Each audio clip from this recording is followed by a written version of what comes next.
राधे राधे जी आप सभी को। कैसे हो मेरे फ्रेंड्स। तो देखो मैंने सुबह जल्दी जल्दी काम करके अब मैं कर रही हूँ अपनी पूजा। आज जैसा कि मंगलवार है तो मैं सुंदरकांड का पाठ करती हूँ मंगलवार को, तो मैं सुंदरकांड पढ़ रही हूँ। मैं सुबह के टाइम ही पढ़ लेती हूँ क्योंकि शाम के टाइम तो काम थोड़ा ज़्यादा रहता है और उमस सी भी ज़्यादा बनी रहती है। मौसम में, बरसात के मौसम में तो उमस ज़्यादा बनी रहती है। तो मैं हर मंगलवार को ही पाठ करती हूँ, लेकिन मैं करती सुबह में हूँ। वैसे सभी को करना चाहिए, जिसको जो भी टाइम मिल जाए उसी टाइम कर लेना चाहिए, क्योंकि गृहस्थी में तो देखो टाइम निकालना ही पड़ता है, अपने आप तो निकल नहीं पाता। सुबह या शाम जब भी हो, जितनी भी जिससे पूजा हो सके उतनी करनी चाहिए। हिंदू धर्म में तो पूजा का बहुत महत्व है। और ये हमने कुछ प्लांट्स लगाए थे तो उस पर हमारे प्लांट्स भी आ गए, फ्लावर भी आ गए हैं प्लांट्स पे से। तो आज मैंने फर्स्ट टाइम ये फ्लावर चढ़ाया है, गुड़हल का वाइट कलर का फ्लावर है। तो ये मैंने आज मंदिर में चढ़ाया है। बरसात के मौसम में पेड़ पौधे काफ़ी अच्छी तरह से हो जाते हैं, तो मैंने भी कुछ नए पौधे लगाए थे। पिछले पौधे सारे हमारे यहाँ के ख़राब हो गए थे। तो ये मैं पूजा करने के बाद आज बाज़ार भी थोड़ा सा जाऊँगी, क्योंकि कांवड़ियों की वजह से रास्ते काफ़ी बंद हो गए हैं, खुल ही नहीं रहा। कट तो सारी ही बंद है, वन वे रोड हो गई है। तो मैंने सोचा कि चलो सब्जी वब्जी इकट्ठी ही ले ली जाए। तो आज मैं सब्ज़ी लेने के लिए आ गई थी और देख लो मार्केट में कितनी चहल पहल है। चहल पहल क्या, भीड़ भी बहुत ही ज़्यादा है। इसे चहल पहल नहीं, भीड़ ही कहते हैं। भीड़ इतनी ज़्यादा है गर्मी के मौसम में भी, क्योंकि सभी सोच रहे हैं फिर एक हफ्ते के लिए तो मार्केट वार्केट सब चीज़ बंदी हो जाएगी। तो ये मैं कुछ सब्जियाँ ले रही हूँ। तोरी लिया है, घिया लिया है, क्योंकि इन दिनों में तो यही सब्जियां, ग्रीन ही सब्जियां ज़्यादा मार्केट में मिलती है, तो ग्रीन ही सब्जी ज़्यादा ली जा रही है। और एक हफ्ते की आ भी जाएगी तो फिर निश्चिंती सी हो जाएगी, क्योंकि रास्ते वास्तों की बड़ी दिक्कतें हो जाएगी आगे आगे पब्लिक को। तो ये देखो मैं छांट के कुछ सब्जियाँ लेते हुए मैं एक ही दुकानदार से सारी ही सब्ज़ी लेने की कोशिश करती हूँ कि एक ही जगह से ले ली जाए।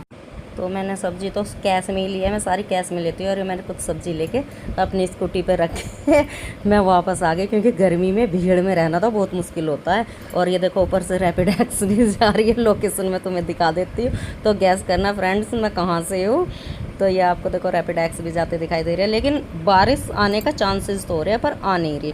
उसके बाद मैंने कुछ मसाले भी लिए। मैं मसाले साबुत लेती हूँ, क्योंकि शुद्ध मसाले देता है मसाले वाला, कि यहाँ पर साबुत मसाले मिल जाते हैं और अपनी आंखों के सामने ही पिसवा लेते हैं।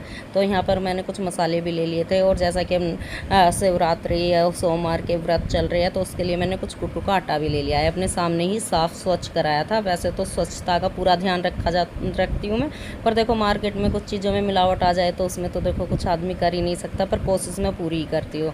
ये मैं कुछ मसाले लेकर आ गई थी जो ख़त्म हो रहे थे, नहीं तो काफ़ी रखे हुए भी थे। कुछ बरसात के मौसम में ज़्यादा तो लिए नहीं जाते हैं। और ये फिर हमने एक गाय भी रखे हुए हैं। तो देखो हम अपनी बछिया को, कितनी सुंदर बछिया है, तो हम इसको पानी भी पिलाने लगे, क्योंकि उमस बहुत ज़्यादा हो रही है। तो ये छोटे पशु तो बार बार ही पीने लगते हैं थोड़ी थोड़ी देर में। मैंने कि चलो थोड़ी देर में इसको पानी भी दिखा के तभी घर चलते हैं। और ये मैं अपने घर वापस आ गई हूँ काफ़ी थकने के बाद, क्योंकि बाज़ार में जाना तो मुझे बहुत मुश्किल लगता है।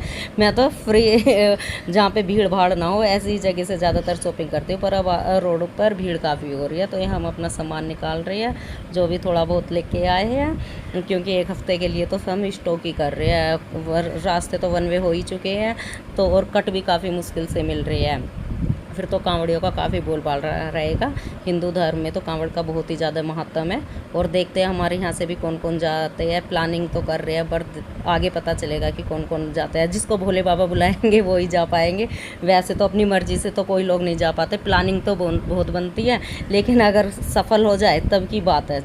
ये सब भोले बाबा के ही हाथ में है। तो हम इस महीने में लहसुन और प्याज का यूज़ नहीं करते हैं फ्रेंड्स। तो पूरे ही महीने नहीं करते हैं वैसे तो हम लहसुन प्याज का। और सावन में एक और कहावत है कि कढ़ी नहीं बनाई जाती है। तो आप कमेंट्स में ज़रूर बताना किस किस के यहाँ पर कढ़ी बनाई जाती है।